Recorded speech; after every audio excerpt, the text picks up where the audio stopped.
جب ASP ارسلان کہتا ہے کہ میں اس حویلی کی تلاشی کروں گا تو پیرل سرکار کا بیٹا میرل سرکار غصے سے کھڑا ہو جاتا ہے۔ وہ کہتا ہے کہ ایسا نہیں ہو سکتا۔ وہ کہتا ہے مجھے تمہارا بندہ اسلم چاہیے، اگر وہ زمین کی تہہ کے نیچے بھی ہوگا تو میں اسے ڈھونڈ لاؤں گا۔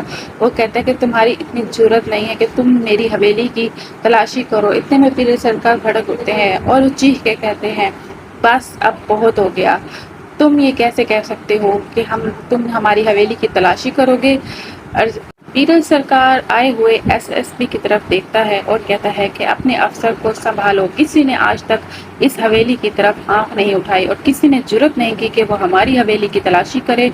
SSP ASP ارسلان کو کہتا ہے کہ تم کیا کہہ رہے ہو، تم کیسے اس کی تلاشی کر سکتے ہو اس حویلی کی؟ وہ کہتا ہے کہ اسلم انہی کا بندہ تھا، اس پیرل سرکار کا بندہ تھا اور وہی وہاں پر دیکھا گیا ہے۔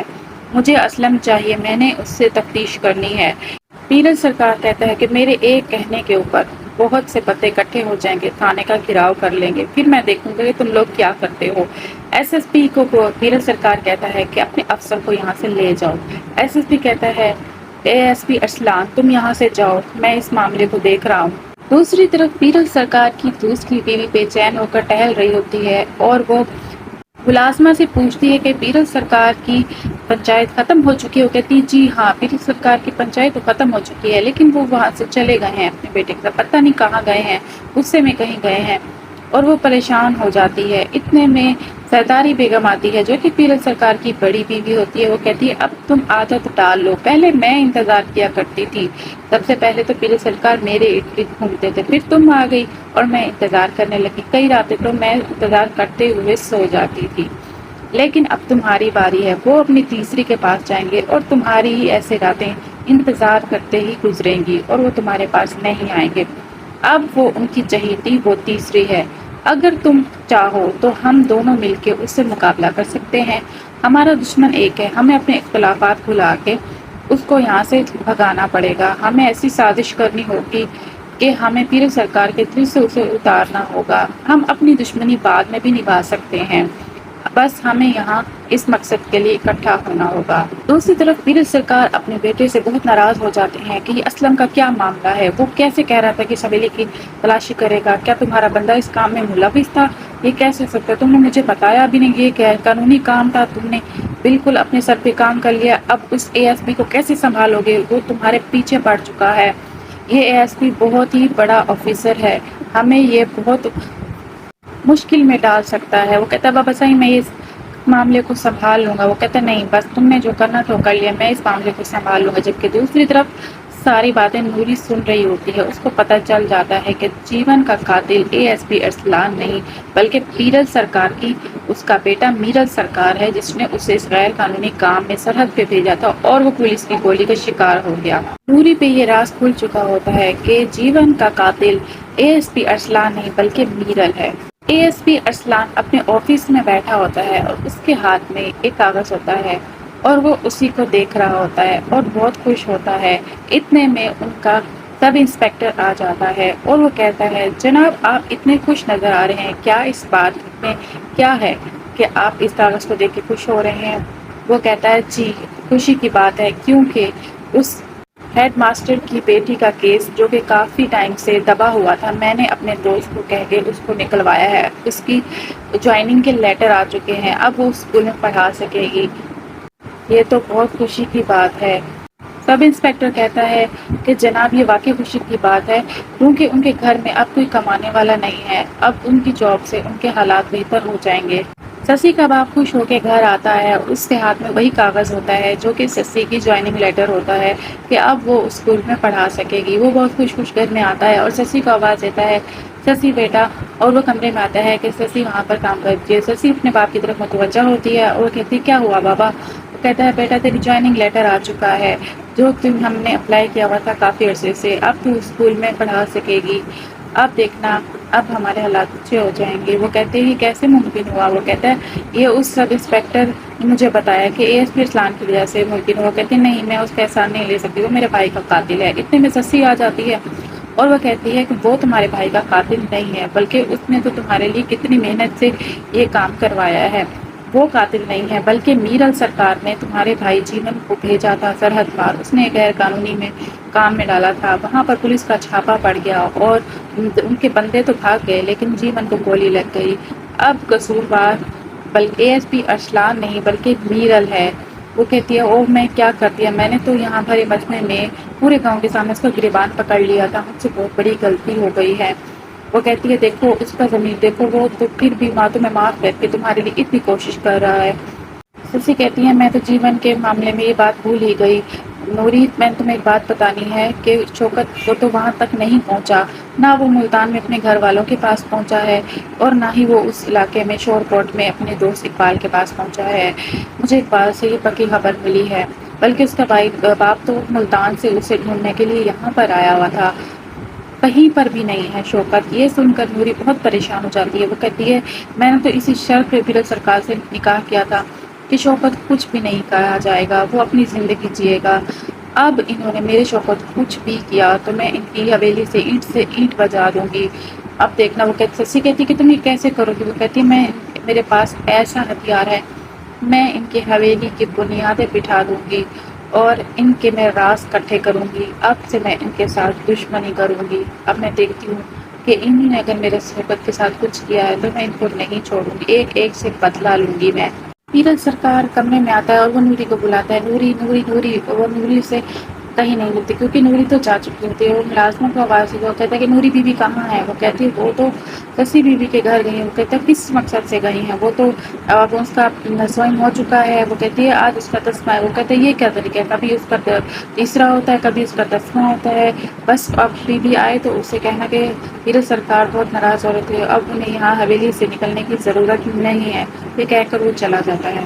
میرل سرکار کے پاس اس کے بندے آتے ہیں اور وہ کہتے ہیں پیرل سرکار ہم سے پوچھ کر رہے تھے، اسلم کے بارے میں بھی پوچھ رہے تھے۔ وہ کہتے ہیں بابا سائیں کو تو سب کچھ پتہ ہوتا ہے، جان کے انجان بنے رہتے ہیں، انہیں یہ نہیں پتا کہ جاگیر کو چلانے کے لیے کچھ ہمیں جیل سے بندے بھاگے ہوئے کی بھی ضرورت ہوتی ہے، ہم نے کچھ ایسے کام بھی کروانے ہوتے ہیں ان لوگوں سے، پھر بھی بابا کو پتہ ہے لیکن وہ انجان بنے رہتے ہیں۔ چلو تم نے کچھ نہیں بتانا بابا سائیں کو۔ کہتے ہیں ہم نے کچھ بھی نہیں بتایا۔ وہ کہتا ہے اب ہمارے میں کوئی کام بتائیں کہ اب ہم کیا کریں؟ وہ کہتے ہیں بس تم نے صرف نظر رکھنی ہے کہ حالات کیسے ہیں اور مجھے اس کے بارے میں آگاہ کرتے رہنا ہے۔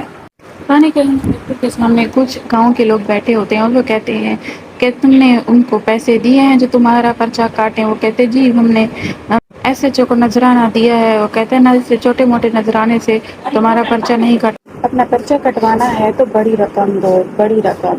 وہ کہتا ہے کہ اگر تم نے نہ دیا تو چلو یہاں سے تمہارے لوگوں کو ٹانگے توڑ دوں گا، جب پیسے دو گے تو پرچہ کٹے گا۔ اتنے میں اے ایس پی ارسلان آ جاتا ہے۔ وہ کہتا ہے میں نے تمہارے کام ذمہ لگایا تھا کہ تم پیٹرول پمپ کے منشی کو بلاؤ۔ جہاندار کہتا ہے جناب میں نے آپ کو کہا تھا نا کہ حکومت پیسے دیتے دیتے تو آدھا سال ہی گزار دیتی ہے، اسی لیے ہم کھانا نہیں چلا پاتے اور ہمیں بڑے لوگوں کا تعاون کی ضرورت پڑتی ہے۔ وہ کہتا ہے جس کو تم تعاون کہتے ہو نا اس کو میں رشوت کہتا ہوں، تم لوگ رشوت سے کھانا چلاتے ہو۔ چلو اگر تم یہ کام کرو گے تو ٹھیک ہے، تم اب اپنے سارے بندوں کو اکٹھا کرو گے اور ساری نفری 3 شفٹوں میں اس پورے گاؤں کا پیدل گشت کرو گے اور اس کی نگرانی میں کروں گا۔ یہ کہہ کے وہ چلا جاتا ہے اور جہاندار ان کا منہ دیکھتا رہ جاتا ہے کہ یہ گیم تو الٹی ہی پڑ گئی۔ پیرل سرکار اپنی بڑی بیوی سرداری بیگم کے ساتھ اور اپنے بیٹے کے ساتھ کھانا کھا رہا ہوتا ہے کہ سرداری بیگم کہتی ہے پیرل سرکار آپ نے تو بڑے ہی عرصے کے بعد ہمارے ساتھ کھانا کھا رہے ہیں۔ وہ کہتا ہے یہ سب تمہارے بیٹے کی وجہ سے، اس کی حرکتوں پہ نظر رکھنی ہوتی ہے مجھے۔ وہ کہتی ہے کہ یہ آپ کا ہی بیٹا ہے۔ پیرل سرکار کہتے ہیں کہ تمہیں پتہ ہے نا سرداری بیگم اماں سین کا برسی آ رہی ہے، وہ سارے انتظام تم نے اور دوسری نے دیکھنا ہے۔ اب میری تیسری بیوی بھی آ گئی ہے، تم نے اس کو بھی ان سارے کاموں میں شامل کرنا۔ وہ کہتی ہے کہ اس کو تو رہنے دے، ہم دونوں ہی سنبھال لیں گے، مل کے میں ہی سنبھال لوں گی، سارے انتظام میں خود دیکھ لوں گی، سب کچھ صدقہ خیرات غریبوں میں پیسے کی تقسیم سب کچھ میں کر لوں گی، آپ کو فکر کی ضرورت نہیں ہے، سب اچھے سے ہو جائے گا۔ میرل سرکار اپنے باپ پیرل سرکار سے کہتا ہے بابا سائیں اگر آپ کی اجازت ہو تو میں جیون کے گھر والوں کو یہاں حویلی کے کوارٹر میں شفٹ کر دوں، کیونکہ اب جیون تو نہیں رہا، میں نے جیون سے وعدہ کیا تھا۔ وہ کہتا ہے کہ تم میں ان کے زیادہ ہمدردی آ رہی ہے، پہلے تو تم نے کسی سے ہمدردی نہیں کی۔ وہ کہتا جی بابا صحیح میں نے جیون سے وعدہ کیا تھا کہ میں اس کے پیچھے اس کے گھر والوں کا خیال رکھوں گا۔ وہ کہتا ہاں یاد رکھنا اس جیون کی ایک بہن بھی ہے سسی، اور تم نے اس کے ساتھ کچھ بھی الٹا سیدھا نہیں کرنا، وہ نوری کی سہیلی ہے، اس بات کا خاص خیال رکھنا ہے تم نے۔ پیرس سرکار کی دوسری بیوی سرداری بیگم کی باتوں کے بارے میں سوچ رہی ہوتی ہے کہ اس نے کہا تھا کہ ہم اس تیسری کو پیرس سرکار کے دل سے نکال لیتے ہیں اور ہم دونوں کو مل جانا چاہیے۔ وہ کہتی ہے ابھی تو میری مجبوری ہے، پہلے میں اس کو بھگا دوں، اس نوری کو، پھر میں ایسی چال چلوں گی کہ سرداری بیگم کو خود سے پکڑ کے پیرس سرکار اس حویلی سے نکال دیں گے۔ منشی بھاگا بھاگا پیرس سرکار کے پاس آتا ہے اور وہ کہتا ہے جناب آپ کا کام ہو گیا، گاؤں کے لوگوں نے اس تھانے کا گھیراؤ کر لیا۔ وہ پیرس سرکار کہتا ہے ہاں اب خبر بنے گی کہ اے ایس پی کے ہاتھوں سے ایک مظلوم کی جان گئی ہے، اس کی گولی لگی ہے، اور گاؤں والے اشتعال میں آ کے انہوں نے تھانے کا گھیراؤ کر لیا ہے، اور اگر ان کا مطالبہ نہ مانا گیا تو وہ اشتعال میں آ کے کچھ بھی کر سکتے ہیں۔ یہ ہوگی بریکنگ نیوز۔ پھر وہ کہتا ہے کہ اب تمہیں پتہ چلا کہ پیرس سرکار کیا چیز ہے۔ پھر پیرس سرکار کہتا ہے کہ اسے کہتے ہیں 100 سونار کی اور ایک لوہار کی۔ پیرس سرکار کا منشی کہتا ہے نہیں جناب، اسے کہتے ہیں 100 پولیس والوں کی اور ایک پیرس سرکار کی۔ پیرس سرکار ہنستے ہوئے وہاں سے چلا جاتا ہے۔ دوسری طرف دکھایا جاتا ہے کہ گاؤں والے پولیس اسٹیشن کا گھیراؤ کر لیتے ہیں اور پولیس بھی آمنے سامنے کھڑی ہوتی ہے اور پیرس سرکار اپنے مقصد میں کامیاب ہو جاتا ہے، جبکہ ان کا چہیتا جاندار وہ بھی وہیں کھڑا ہوتا ہے، ہنس رہا ہوتا ہے اور کونے میں جا کے سگریٹ سلگانے لگ جاتا ہے اور سارا تماشا دیکھتا ہے۔ وہ یہی چاہتا ہے کہ اے ایس پی ارسلان یہاں سے چلا جائے اور اس تھانے پہ اسی کی حکومت ہو۔ پولیس بھی بہت پریشان کھڑی ہوتی ہے، جبکہ لوگ مشتعل ہو رہے ہوتے ہیں اور نعرے بازی پولیس کے خلاف کر رہے ہوتے ہیں اور اے ایس پی کے خلاف کر رہے ہوتے ہیں۔ وہ یہی سمجھ رہے ہوتے ہیں گاؤں والے کہ اس کو مارنے والا اے ایس پی ارسلان ہے، اور اس لیے وہ بیچارے معصوم گاؤں والے یہی سمجھ رہے ہوتے ہیں کہ جیون کا قاتل اے ایس پی ارسلان ہے، اس لیے وہ یہاں پر نعرے بازی کر رہے ہوتے ہیں۔ جبکہ دوسری طرف دکھایا جاتا ہے کہ اے ایس پی کہتا ہے کہ میں گاؤں والوں کے پاس جاتا ہوں اور اس سے بات کرتا ہوں، جبکہ سب انسپیکٹر کہتے ہیں نہیں وہ بہت زیادہ مشتعل ہیں، کچھ وہ غلط حرکت نہ کر دیں یا پھر کسی اور کے ساتھ نہ کر دیں، آپ اس وقت نہ جائیں، یہ مناسب وقت نہیں ہے، اگر آپ کہیں شور کورٹ سے میں اس انسپیکٹر کو بلوا لیتا ہوں، وہ اس معاملے کو سنبھال لے گا، اس سے تجربہ ہے۔ وہ کہتے ہیں نہیں میں خود جاؤں گا۔ جب اے ایس پی اپنے لوگوں کے پاس جاتا ہے اور وہ کہتا ہے کہ چپ ہو جاؤ، میری بات سنو، جو بھی معاملہ ہے ہم پولیس دیکھ رہے ہیں، جو بھی اس معاملے کا ذمہ دار ہے وہ تھانے میں بند ہوگا، تم اس کی پرواہ نہ کرو۔ وہ کہتے ہیں اس کو تو مارنے والے بھی آپ ہیں، بیٹی کی کیسے خلاف جا سکتا ہے۔